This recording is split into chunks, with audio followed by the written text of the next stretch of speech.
En tout, la reconstruction du Haut-Königsbourg a coûté 2 350 000 marks, l'équivalent de 70 millions d'euros aujourd'hui. Une fortune pour l'époque.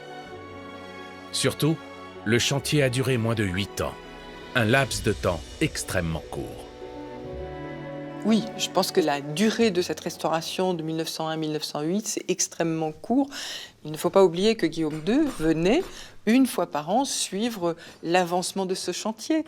Donc pour lui, c'était son château restauré façon Moyen-Âge et dont il était très fier.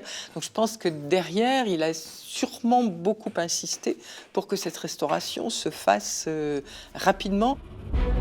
Si le chantier avance vite, Bodo et Barth n'en restent pas moins méthodiques. En observant attentivement les murs de l'édifice, on peut apercevoir de petites gravures sur certains des blocs de pierre.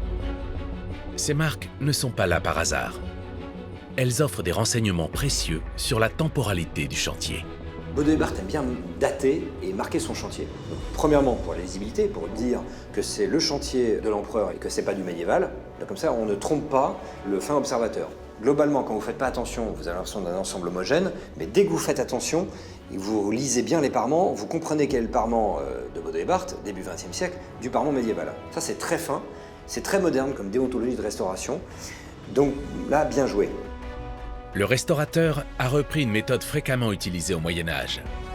Au Haut-Königsbourg, on peut d'ailleurs encore déceler des gravures datant du XVIe siècle. À l'époque, les ouvriers marquaient chacune de leurs pierres, car ils étaient payés en fonction du nombre de blocs taillés dans la journée. Au XXe siècle, ces marques ont une fonction bien différente. Il va aussi dater son chantier, et donc il fait un calendrier, et chaque année de son chantier est bien datée par tel ou tel type de signe. Donc comme il y a de 1901 à 1908, donc il y a 8 signes, et bien vous retrouvez ces 8 signes dans la totalité du château. On voit en fait essentiellement sur le donjon par exemple des signes de 1901 à 1902. Sur la maison alsacienne, vous voyez essentiellement des signes de 1904, 1905, 1906. Le bastion de l'Étoile, je crois que c'est des signes de 1906. Donc comme ça, vous voyez l'avancement de son chantier. Ces marques nous permettent donc de reconstituer très précisément le déroulement du chantier, année après année.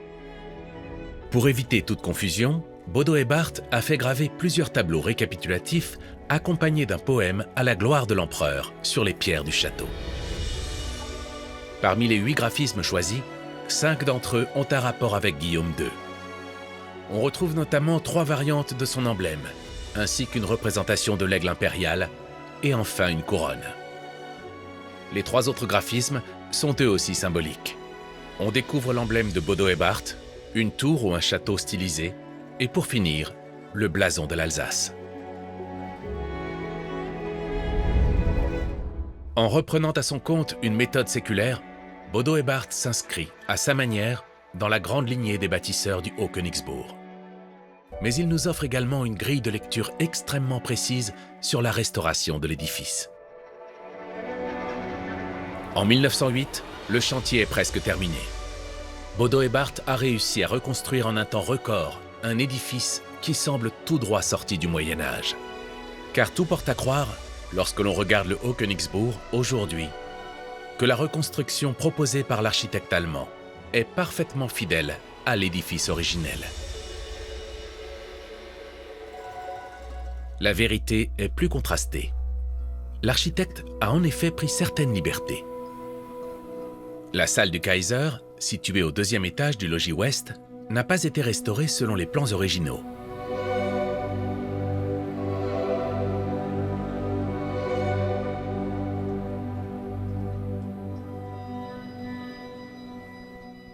Pourtant, Bodo et Barth pouvaient s'appuyer sur des vestiges importants. Les consoles sur les piliers, ainsi que les fenêtres au 2e niveau, attestaient de l'existence, à une époque antérieure, d'un plancher, et donc de plusieurs pièces qui n'ont pas été restituées.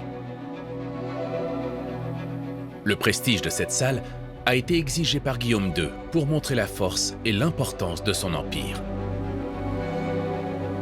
Bodo et Barth a donc dû œuvrer selon les volontés impériales, à l'intérieur, mais aussi à l'extérieur du château. Ce qu'on sait un petit peu moins, c'est que Bodo et Barth a élaboré plusieurs projets de restitution de l'ensemble de la forteresse. Et l'un de ses premiers projets était destiné à restituer une forteresse militaire.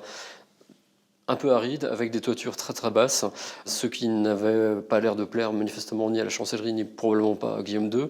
De ce fait, l'aspect actuel du château reflète davantage un château plus marquant dans ses volumes, à la fois au niveau des charpentes et aussi la hauteur du donjon, qui peut être un petit peu exagérée. Il a voulu, avec le temps, donner au château un aspect de château absolument magnifié. Le château, dans son aspect actuel, traduit donc la volonté de l'empereur qui souhaitait faire du Haut-Königsbourg un miroir de la puissance germanique, et ce jusqu'aux toitures. D'une manière générale, toutes les parties hautes du château ayant disparu, elles ont été repensées par Bodo et Barth. Est-ce que les chemins de ronde étaient couverts? Est-ce que la majestueuse toiture du grand bastion est fidèle à l'édifice médiéval? Faute de vestiges, il est impossible de l'affirmer. Ce qui est sûr, par contre, c'est qu'à la fin du XVIe siècle, le donjon ne présentait plus cet aspect. Là où il fait des compromis, c'est qu'il reconstruit le donjon. Alors certes, il était indubitablement, c'était un donjon carré. On est d'accord là-dessus.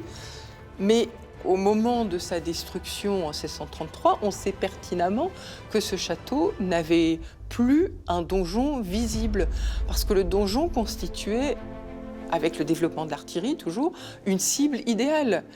Donc, plutôt que de servir de cible, les occupants de l'époque avaient décidé d'araser le donjon sur la hauteur de 2 pics. Le donjon, c'est choquant par rapport à une réalité historique, mais personne aujourd'hui ne peut imaginer un château sans son donjon. Il suffit de regarder les Legos, il suffit de regarder les jeux qu'on a qui traitent du Moyen-Âge. Donc ça choque d'un point de vue historique, mais ça choque pas d'un point de vue esthétique. Bodo et Barth a donc également œuvré en fonction de l'imaginaire collectif de son époque. Pour l'escalier de la cour intérieure, l'architecte a également pris des libertés.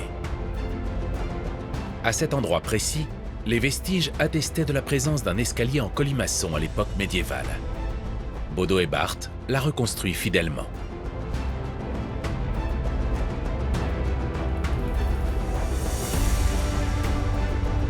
En revanche, les larges fenêtres qui ornent la tour d'escalier n'existaient probablement pas au Moyen-Âge.